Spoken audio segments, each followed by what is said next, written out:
रंजीत यादव अगर आरजेडी में है, माननीय तेजस्वी प्रसाद यादव जी के पास में है, तो हमेशा उनके पास में परछाई बन के खड़ा रहें। मेरे पिताजी को बोला गया था कि आप मेरे दल में आ जाइए, जदयू में आ जाइए, जदयू में आ जाइए, हम आपको जेल से निकाल देंगे। मेरे पिताजी ने साफ जवाब दिया था कि मैं जीते जिंदगी लालू यादव को मैं नहीं छोड़ूंगा। उन लोगों को पैसे की लालच दी गई, मुझे भी दी गई, लेकिन हम लोग शुरू से ही, मेरे पिताजी आरजेडी में रहे, मेरी माता आरजेडी में रही और मैं आरजेडी में हूँ, रहूँगा, हमेशा रहूँगा। देखिए चचा, उम्र हो गया है और उम्र ज़्यादा हो जाने के बाद दिमाग नहीं काम करता है। माननीय जीतन राम मांझी जी को क्या बोले, मेरे क्षेत्र के हैं, उनका घर मेरे क्षेत्र में है, उनका विधायक तो मैं खुद हूँ। जीतन राम मांझी के विधायक आप खुद हैं? उनका विधायक तो मैं, ये अतरी विधानसभा का विधायक हम नहीं हैं। अतरी विधानसभा का विधायक माननीय तेजस्वी प्रसाद यादव जी है। एक लाइन में नीतीश कुमार जी को क्या कहना चाहिएगा? बार बार पलटी मारते हैं, कभी इधर कभी उधर, कभी इधर कभी। आप लोग को सत्ता की भूख नहीं थी? सत्ता की भूख नहीं थी। सत्ता की भूख रहती तो हम लोग सबसे बड़ी पार्टी थे। अतरी विधानसभा क्षेत्र को कितना फायदा और नुकसान होगा नीतीश कुमार के पलटी मारने से? 3 विधायक आपके मतलब कि पार्टी छोड़कर उधर बैठ गए, सत्ता तक। आप बोल रहे हैं कि रंजीत जी और आरजेडी के लगभग सभी छोटे बड़े नेता ये मानते हैं कि नौकरी जो मिला है पिछले 17 महीनों में वो तेजस्वी जी दिए हैं, लेकिन जो नीतीश कुमार की पार्टी है जेडीयू, उसके जो भी छोटे बड़े नेता हैं वो उसका क्रेडिट खुद को लेना चाहते हैं कि नहीं, ये नीतीश कुमार के बदौलत है कि युवाओं को नौकरी मिली है सरकारी।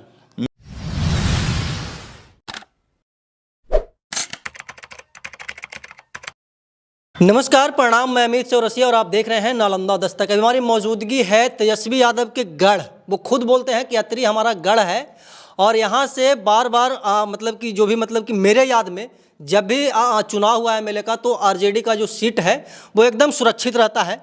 और अतरी विधानसभा क्षेत्र के विधायक हैं, एकदम फराटेदार बोलते हैं, किसी भी मुद्दे पे एकदम स्पष्ट रूप में बोलते हैं। रंजीत यादव जी हैं, हम इनसे वार्तालाप करेंगे कि आखिरकार बिहार में जो चल रहा है, तेजस्वी यादव जी यात्रा कर रहे हैं, जन विश्वास यात्रा, शायद है ना, जन विश्वास यात्रा कर रहे हैं। और हम इन्हीं सभी विषयों पर चर्चा करेंगे रंजीत यादव से। सरकार गठन हुए लगभग हमको लगता है कि 15-20 दिन हुआ है, लेकिन मंत्रिमंडल का अभी तक विस्तार नहीं हो पा रहा है। सबसे पहले तो स्वागत है रंजीत जी। धन्यवाद। क्या मतलब कि तेजस्वी यादव जी पूरा एकदम रोड शो कर रहे हैं, ये जन समर्थन, अपार जन समर्थन को कैसे देख रहे हैं आप लोग? जिस प्रकार माननीय तेजस्वी प्रसाद यादव जी पहले भी किए और पहले भी हम लोग बहुमत लाए थे, भले के पिछले दरवाजा से मुख्यमंत्री नीतीश कुमार जी बन गए, लेकिन उस समय भी लोगों को विश्वास था माननीय तेजस्वी प्रसाद यादव जी में, और अभी भी लोगों को विश्वास है माननीय तेजस्वी प्रसाद यादव जी में। और खास करके नौजवान युवा वर्ग जो वो नौकरी की बात किए थे, और जो माननीय तेजस्वी प्रसाद यादव जी को बोला गया था कि आप अपने पिताजी के होटवार जेल से पैसा लाएंगे, हाँ, कहाँ से पैसा देंगे, कहाँ से नौकरी लाएंगे, माननीय मुख्यमंत्री जी बोले थे। लेकिन 17 साल में वो सरकारी नौकरी जो नहीं दे पाए, मात्र 17 महीना में एक युवा, देश के भविष्य माननीय उप मुख्यमंत्री तेजस्वी प्रसाद यादव जी 4 लाख करीब, उसके ऊपर ही उन्होंने 17 महीने में नौकरी देने का काम किया। और मात्र 65 से 70 दिन में करीब 2,15,000 नौकरी देने का काम किया, जो वर्ल्ड रिकॉर्ड बना। तो ये सब देख के हमारे जो माननीय मुख्यमंत्री पलटू चचा हैं, उनको तकलीफ़ हो गई कि इतना युवा लड़का इस स्पीड से जा रहा है, युवाओं को नौकरी दे रहा है, और उनको इस बात की जलन हो रही थी, नीतीश जी को उनको चिंता हो रही थी कि ये जो वादा किया है उसको पूरा करने का काम कर रहा है। 4 लाख दे चुका है और सारी नौकरियों को वो हर विभाग से, हाँ, वो मेडिकल विभाग हो, पुलिस विभाग हो, हर जगह, हर विभाग से वो कोशिश कर रहे थे कि युवाओं को जो वादा किए थे 10 लाख नौकरियां देने का, वो पूरा करें। लेकिन हमारे पलटू चचा डर गए और वो उस डर से वो इनको छोड़कर आगे बढ़ गए, पलटी मार गए। तो उनको डर था अच्छा आप बोल रहे हैं कि रंजीत जी और आरजेडी के लगभग सभी छोटे बड़े नेता ये मानते हैं कि नौकरी जो मिला है पिछले 17 महीनों में वो तेजस्वी जी दिए हैं, लेकिन जो नीतीश कुमार की पार्टी है जेडीयू, उसके जो भी छोटे बड़े नेता हैं वो उसका क्रेडिट खुद को लेना चाहते हैं कि नहीं ये नीतीश कुमार के बदौलत है कि युवाओं को नौकरी मिली है सरकारी। मेरा ये कहना है कि पूरे बिहार की जनता, युवा वर्ग, सब लोग देख रहे हैं कि 17 साल में जो ये नहीं पूरा कर पाए और 17 महीना में 4 लाख नौकरी मिला, तो किसकी बदौलत मिला? माननीय तेजस्वी प्रसाद यादव जी के पास में आए, राबड़ी देवी से माफ़ी मांगे, पलटू चचा मेरे सामने राबड़ी देवी से माफ़ी मांगे कि गलती हो गई, अब हम मर जाएंगे लेकिन हम भाजपा में नहीं जाएंगे। हाँ। और जब 17 साल में ये नौकरी नहीं दे पाया, 17 महीना में जो नौकरी हुआ तो किसके बदौलत हुआ? और हर विभाग से हुआ। शिक्षा विभाग हम लोग के पास में था, आरजेडी के पास में था, शिक्षा विभाग से नौकरी मिली, स्वास्थ्य विभाग से नौकरी मिली, बहुत सारी नौकरियां लाइनअप थी और लाइनअप किए हुए थे माननीय तेजस्वी प्रसाद यादव जी।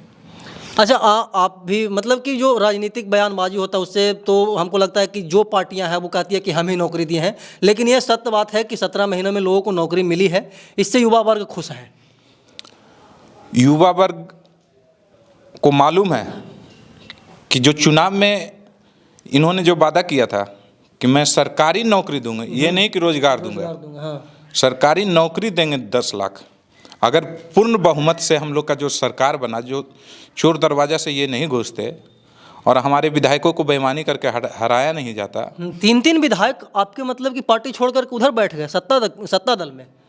उनकी कुछ मजबूरियां थी, कुछ मजबूरी, कुछ लालच, और कुछ लोग अपना सीट बचाने में लगे हुए थे, कुछ लोग अपना सीट बढ़ाने में लगे हुए थे, कुछ लोग चाहते थे कि पार्लियामेंट पहुंच जाएं। तो वैसे लोग को तो तकलीफ होगा ही, और वैसे लोग ही पलटी मारे। बाकी तो जितने भी हम लोग के आरजेडी विधायक हैं, मैं भी युवा हूँ, बिल्कुल मैं भी युवा हूँ, उन लोगों को पैसे की लालच दी गई, मुझे भी दी गई, लेकिन हम लोग शुरू से ही, मेरे पिताजी आरजेडी में रहे, मेरी माता आरजेडी में रही, और मैं आरजेडी में हूँ, रहूँगा, हमेशा रहूँगा। अच्छा मतलब कि रंजीत यादव को भी खरीदने की कोशिश की गई थी, आप ये बोल रहे हैं? हमेशा हर जगह बात हुई, हर जगह बात फैली, लेकिन पहले भी मेरे पिताजी को बोला गया था कि आप मेरे दल में आ जाइए, जदयू में आ जाइए, जदयू में आ जाइए, हम आपको जेल से निकाल देंगे। मेरे पिताजी ने साफ जवाब दिया था कि मैं जीते जिंदगी लालू यादव को मैं नहीं छोड़ूंगा, और मैं भी ये वादा करता हूँ कि जब तक मेरा जिंदगी रहेगा मैं माननीय तेजस्वी प्रसाद यादव जी को छोड़ने वाला नहीं हूँ।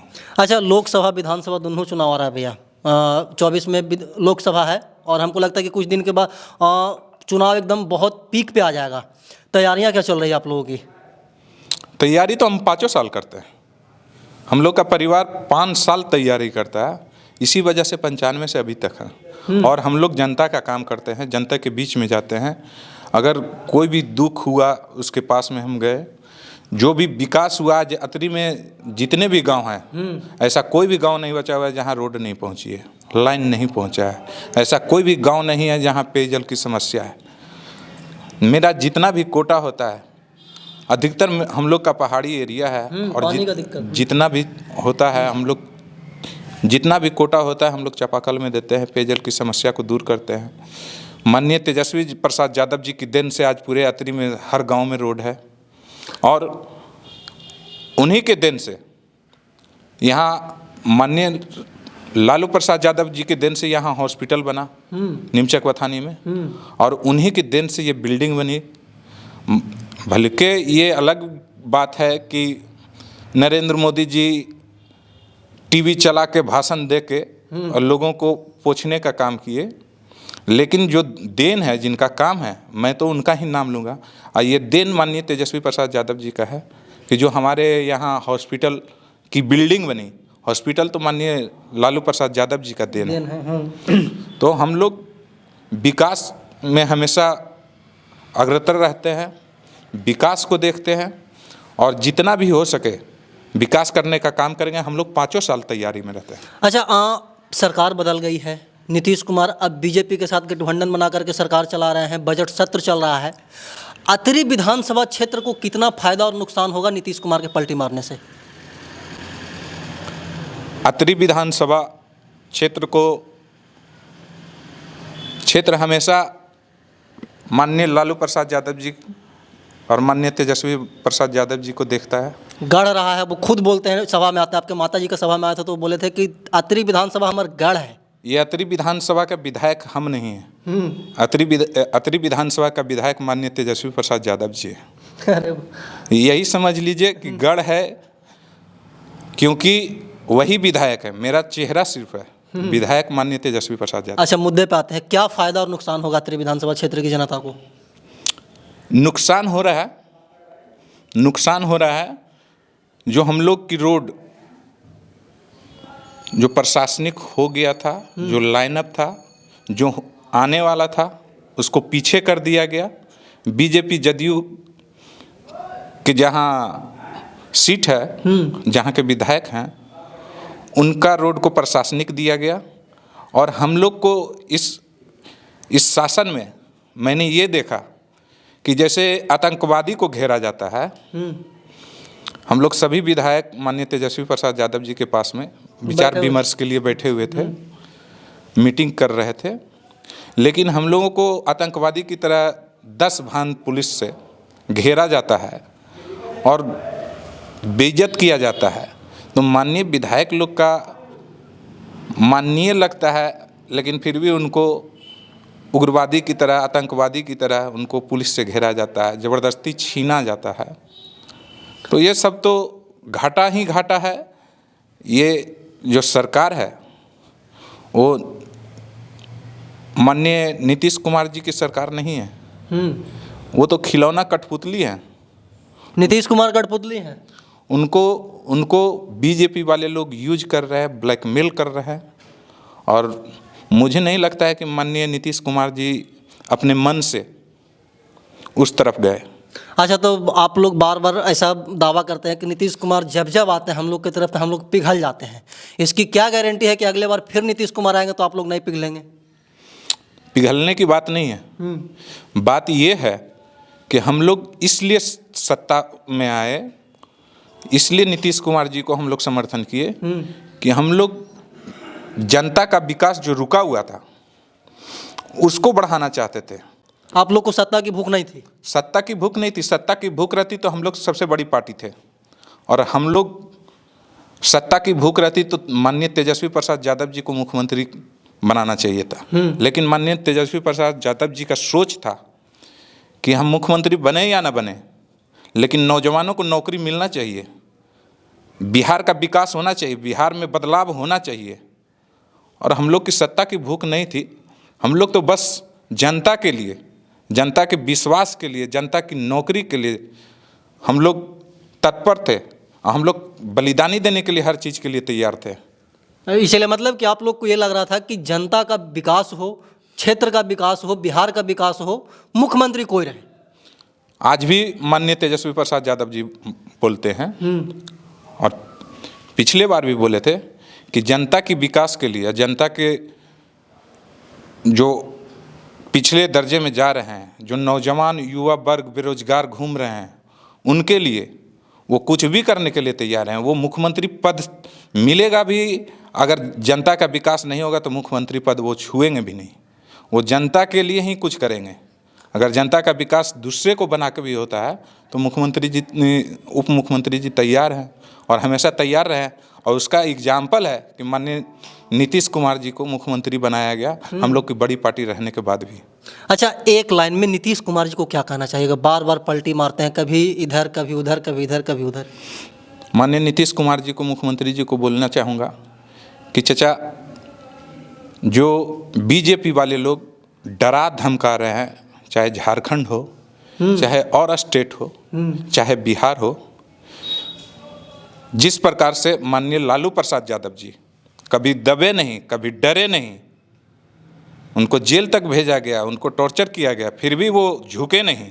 जिस प्रकार से माननीय तेजस्वी प्रसाद यादव जी वो झुक नहीं रहे हैं, उनको ईडी से परेशान किया जा रहा है, उनके परिवार को परेशान किया गया, फिर भी वो झुक नहीं रहे हैं, तो मैं चाचा से यही कहना चाहूँगा कि आप उनके डर से झुकिए नहीं, आप अपना कदम पे खड़ा रहिए और विकास करिए। जिस प्रकार से माननीय तेजस्वी प्रसाद यादव जी युवाओं को नौकरी दिए हैं और जो लाइनअप किए हुए हैं बहुत सारे नौकरियों को, उस जो तेजस्वी प्रसाद यादव जी रास्ता बनाए हैं और जो चुन के गए हैं, जो पास करके गए हैं युवाओं के नौकरियों के लिए बीजेपी के दबाव में, उनको आप पीछे मत हटने दीजिए। वो जो तेजस्वी प्रसाद चुने हैं उसको चुनिए। अच्छा, आप ही के क्षेत्र के पूर्व मुख्यमंत्री रहे हैं जीतन राम मांझी, उनका 2 दिन पहले हम बयान देख रहे थे। वो बोल रहे थे कि तेजस्वी यादव को अनुभव नहीं है, वो अनुभवहीन है, वो ये जो भीड़ लगा रहे हैं ये सब ढकोसला है। क्या कहिएगा जीतन राम मांझी को? अब माननीय जीतन राम मांझी जी को क्या बोले, मेरे क्षेत्र के हैं, उनका घर मेरे क्षेत्र में है, उनका विधायक तो मैं खुद हूँ। जीतन राम मांझी के विधायक आप खुद हैं? उनका विधायक तो मैं हूँ। मैं उनको कहूँगा कि देखिए चाचा, उम्र हो गया है और उम्र ज़्यादा हो जाने के बाद दिमाग नहीं काम करता है। कहावत है कि बच्चा और बूढ़ा बराबर होता है। तो आप जो भी बात बोल रहे हैं, हमारे माननीय तेजस्वी प्रसाद यादव जी उसको माफ़ कर रहे हैं कि बच्चा और बूढ़ा के ऊपर हमला नहीं किया जाता है, टिप्पणी नहीं किया जाता है। आपको जो भी बोलना है, आपका दिमाग नहीं काम कर रहा है। पूरी जनता जो भीड़ देख रही है वो जान रही है कि माननीय तेजस्वी प्रसाद यादव जी सिर्फ बिहार के नहीं, देश के भविष्य हैं और ये इनका सोच अग्रतर है। ऐसा सोच आप नहीं रखे, माननीय नीतीश कुमार जी नहीं रखे, जो इतने कम उम्र है माननीय तेजस्वी प्रसाद यादव जी रखे। अच्छा, आखिरी सवाल होगा रंजीत जी, बार बार जैसे कि अभी ऑफ द कैमरा बता रहे थे कि हम लोग विपक्ष के लीडर हैं, बार बार हम लोग को सताया जाता है, दबाया जाता है। क्या कभी ऐसा संभावना बनेगा कि रंजीत कुमार यादव आरजेडी छोड़ करके किसी दूसरे पार्टी का शरण में जाएं, ये सब से मुक्त होने के लिए, केस मुकदमा से मुक्त होने के लिए? मैं तो पहले ही कह चुका हूँ, हम लोग को फंसाया गया। हम लोग सारे, मेरे पिताजी जेल में हैं, मेरी माता स्वर्गवास कर गई, लेकिन हम लोग हिलने वाले नहीं हैं। हम लोग उस परिवार के, हम परिवार हैं और परिवार को कभी छोड़ता नहीं। चाहे जितना आफत आ जाए, जितना मुसीबत आ जाए, रंजीत यादव अगर आरजेडी में है, माननीय तेजस्वी प्रसाद यादव जी के पास में है, तो हमेशा उनके पास में परछाई बन के खड़ा रहना। अच्छा, तो आप ही के न विधायक थे 3 गो, जब क्या बोलते हैं कि आप लोग का दामन छोड़ दिए? वो विधायक मेरे नहीं थे। आप ये समझिए कि उनका बुरा स्थिति था। अब बुरा स्थिति में माननीय श्री लालू प्रसाद यादव जी का, माननीय तेजस्वी प्रसाद यादव जी का हमेशा रहा है कि बुरे वक्त में जो व्यक्ति इधर उधर रोड पे भटक रहा है उसको शरण देना। और वो भटक रहे थे, उनको माननीय तेजस्वी प्रसाद यादव जी ने शरण दिया, और नहीं शरण देते तो उनको पूछने वाला कोई नहीं था। और जब शरण दिए, तब जब पेट भर गया, खा लिए तो अंगड़ाई तो लेंगे ना, तो वो अंगड़ाई ले रहे थे। अच्छा, तब मंत्रिमंडल का विस्तार वगैरह भी नहीं हो पा रहा है, क्या लगता है सब कुछ ठीक ठाक नहीं चल रहा है का इंडिया में? मैं पहले ही कह चुका हूँ कि बीजेपी वाले लोग नीतीश कुमार जी को ब्लैकमेल कर रहे हैं, यूज कर रहे हैं, और ये नीतीश कुमार जी भली भांति जान रहे हैं। लेकिन उनकी मजबूरी है। उनकी मजबूरी है, और मजबूरी का नाम जानवे करते हैं महात्मा गांधी।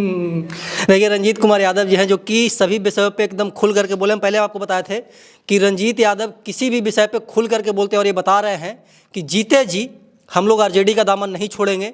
चाहे हम लोग को जितना परेशान किया जाए, जितना दबाया जाए, जितना सताया जाए, हम लोग आरजेडी के सच्चे सिपाही हैं और मरते दम तक रहेंगे। इनके पिताजी अभी क्या बोलते हैं कि पूरा हो गया है सज़ा, उसके बावजूद भी क्या बोल रहे थे? मेरे पिताजी का सज़ा पूरा हो गया है। और देखिए, नियम बनाए थे, कानून बनाए थे, नीतीश कुमार जी बनाए थे। नीतीश कुमार जी नियम कानून बनाए थे, और उस कानून में था कि सज़ा पूरा होने के बाद छोड़ दिया जाता है। देखते हैं, उम्मीद करते हैं कि हमारे पिताजी जल्द से जल्द बाहर आ जाएं। उम्मीद करते हैं कि इनके पिताजी जो पूर्व विधायक रहे हैं राजेंद्र प्रसाद यादव जी जेल से बाहर कब आते हैं, ये पूरे अत्रि विधानसभा क्षेत्र के साथ साथ पूरे बिहार की जनता को क्या बोलते हैं इंतजार है कि कब आएंगे। बाकी रंजीत जी के बारे में क्या कहना चाहते हैं, 3 तारीख को लालू यादव की रैली होने वाली है पटना में। अपार जन समर्थन की उम्मीद है। अब देखने वाली बात हुई कि 3 तारीख को पटना में कितना भीड़ लगता है, हम भी दिखाएंगे आपको। तब तक के लिए बने रहे हमारे साथ और देखते रहे नालंदा दस्तक। धन्यवाद।